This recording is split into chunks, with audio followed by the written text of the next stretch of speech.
Ian, I feel like shit. How are you? No, I feel like shit. I got 3 hours of sleep last night. 3 hours of sleep the night before. I had a birthday, so.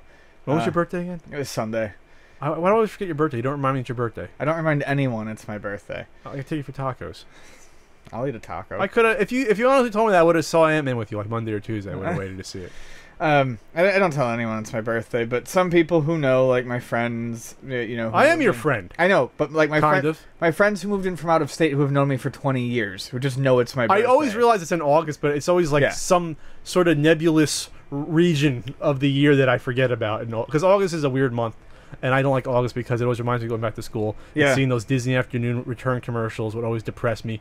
Only 4 weeks, which means you go back to school in 3 weeks for a Disney afternoon. It was always depressing anyway. So there was a lot of vodka shots, a lot of beer, and a listening of the Bloodsport soundtrack. And I was not on vinyl. And I was not invited for that.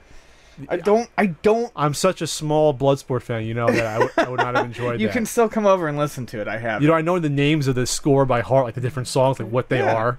You know, thanks for inviting me. So I mean, yeah, I'm done writing for the book. I mean, the chunk of it, the reviews. I forgot to write the review for Dance Aerobics out of all the reviews, but I have actually played it multiple times just on the marathon itself. So, I actually think Dance Aerobics is kind of cool. I'd give it like 3.5 stars. It gets the job done. Yeah, it does. Exactly. You work up a sweat. Yeah, you do. It's actually accurate, like tracking your movements. And now it's just like getting the screenshots together for the book and lining up the supplemental material and cajoling Ian to touch up things here and there, which he should do. And then he'll do it. It's time now for our shout out to Garrett. What's up, Garrett? Our super Patreon. Our super Patreon. Super Patron. Patron. Patron.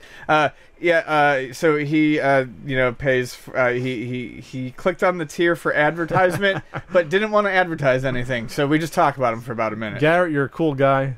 You probably have nice flowing locks. Or really good fashion sense. You probably have nice, 22-inch pythons. You're rocking them. Really? Too soon, man.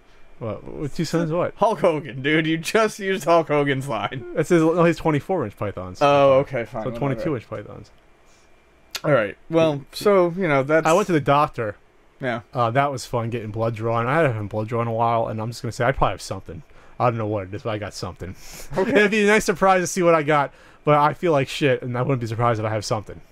How do you get mono again? Do you it's the kissing disease? You gotta They call it the kissing disease, but you don't have to. You can drink a glass of water. Yes. Someone touch with their grody waiter hands or something. You get it that way or something. Not saying all waiters have grody hands, but if you have mono, you have grody hands. Getting blood drawn is never. It's not the needle that bothers me. It's the afterwards. Like the last time I had my blood drawn, I had lithium toxicity, so that wasn't fun. Oh, yeah. They actually burned their fingers. The blood, holy fuck! What the fuck is that? What's going on here? They took like 5 vials because I said basically do it for everything you could do it for. Yeah, run the full profile. Do it for metabolic shit. Do it for STDs. Do it for if my vitamin D is low, which it probably is. Do it for everything you can think of. Then it's always fun though when you come back. And they're like, okay, then you gotta do the piss test too for some stuff. It's like, oh, just take this in. And I actually thought, I was like, I don't know if I'll be able to fill this cup up. And I barely was able to fill the cup up, the piss cup. But it's always somewhat humiliating walking back to someone with a jar of your own piss, with your hot piss, your 98-degree piss. Walk back and hand it to the girl was semi-cute. But yeah, here, have my piss. Did you know there are people who drink their own piss? They're insane. And they think. I'm capturing nutrients that my body is wasting. No, your body's not wasting them. Yeah, your body's pretty efficient how it's evolved over a million years, what it needs. If it's not, it's pushing it out. You need more than a hot glass of piss if your body's actually wasting your nutrients. We'll talk about conspiracy theorists later, but there's some people think, oh, it cures cancer drinking your own piss. Yes, that's what it is. Yeah, it's amazing. It's so important your body doesn't realize, you know what, I'm not sure this might do something well for the cancer eradicating my body. We'll just get rid of it. Just to squeeze a lemon. It really changes everything.